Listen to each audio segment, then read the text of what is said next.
Rocking star Yash ಅವರು ಕುಟುಂಬ ಸಮೇತ ಅಮೆರಿಕಕ್ಕೆ ಹಾರಿದ್ದಾರೆ. ಟಾಕ್ಸಿಕ್ ಹಾಗೂ ರಾಮಾಯಣ ಸಿನಿಮಾಗಳಲ್ಲಿ ತೊಡಗಿಸಿಕೊಂಡಿರುವಂತಹ ಯಶ್ ಅವರು ಇತ್ತೀಚೆಗೆ ಸಿನಿಮಾ ಶೂಟಿಂಗ್ ನಲ್ಲಿ ಬ್ಯುಸಿಯಾಗಿದ್ರು. ತಮ್ಮ ಪತ್ನಿ ರಾಧಿಕಾ ಪಂಡಿತ್ ಮತ್ತು ಮಕ್ಕಳೊಂದಿಗೆ ಅಮೆರಿಕಕ್ಕೆ ತೆರಳಿದ್ದಾರೆ. ಇದರ ಮಧ್ಯೆ ಫ್ಯಾನ್ಸ್ ಗಳಿಗಾಗಿ ಒಂದು ಸ್ಪೆಷಲ್ ಅಪ್ಡೇಟ್ ಅನ್ನು ಕೂಡ ನೀಡಿದ್ದಾರೆ. ಇದೇ ಜುಲೈ 3ರಂದು ಬಹು ನಿರೀಕ್ಷೆಯ ರಾಮಾಯಣ ಚಿತ್ರದ ಮೊದಲ ಗ್ಲಿಂಪ್ಸ್ ಬಿಡುಗಡೆಯಾಗಲಿದೆ.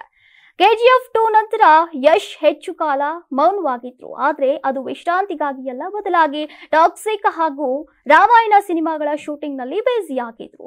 ಟಾಕ್ಸಿಕ್ ಚಿತ್ರದ ಶೂಟಿಂಗ್ ಆಗಿ ಅವರು ಬೆಂಗಳೂರು, ಮುಂಬೈ, ಗೋವಾ ಹಾಗೂ ಇತರೆ ಸ್ಥಳಗಳಲ್ಲಿ ನಿರಂತರವಾಗಿ ಕೆಲಸವನ್ನ ಮಾಡಿದ್ರು. ಬಳಿಕ ರಾಮಾಯಣ ಚಿತ್ರದ ತಯಾರಿ ಆರಂಭವಾಯಿತು. ಈ ಚಿತ್ರದಲ್ಲಿ ಯಶ್ ಅವರು ರಾವಣ ಪಾತ್ರದಲ್ಲಿ ಕಾಣಿಸಲಿದ್ದು, ಆ ಮೂಲಕ ನಟನೆಗೆ ಹೊಸ ಆಯಾಮವನ್ನ ನೀಡುತ್ತಿದ್ದಾರೆ. ಅಷ್ಟು ಒತ್ತಡದ ಕೆಲಸಗಳ ಬಳಿಕ ಯಶ್ ಇದೀಗ ತಮ್ಮ ಪತ್ನಿ ರಾಧಿಕಾ ಪಂಡಿತ್ ಹಾಗೂ ಮಕ್ಕಳೊಂದಿಗೆ ಅಮೆರಿಕಾಗೆ ಹಾರಿದ್ದಾರೆ. ಯಶ್ ವೆಕೇಶನ್ಗಾಗಿ ಸಮಯ ಕೊಂಡಿರುವುದು ವಿರಳ, ಆದ್ರೆ ಈ ಬಾರಿ ಅವರು ಆ ನಿರ್ಧಾರವನ್ನ ತೆಗೆದುಕೊಂಡಿದ್ದಾರೆ. ಇವರನ್ನ ಮುಂಬೈ ವಿಮಾನ ನಿಲ್ದಾಣದಲ್ಲಿ ಪ್ಯಾಪರಾಜಿಗಳು ಸೆರೆ ಹಿಡಿದಿದ್ದು, ಫೋಟೋಗಳು ಸಾಮಾಜಿಕ ಜಾಲತಾಣಗಳಲ್ಲಿ ವೈರಲ್ ಆಗಿವೆ. ರಾಮಾಯಣ ಸಿನಿಮಾ ಟೀಮ್ ಈಗ ಮೊದಲ ಘಟ್ಟದ ಶೂಟಿಂಗ್ ಮುಗಿಸಿದೆ.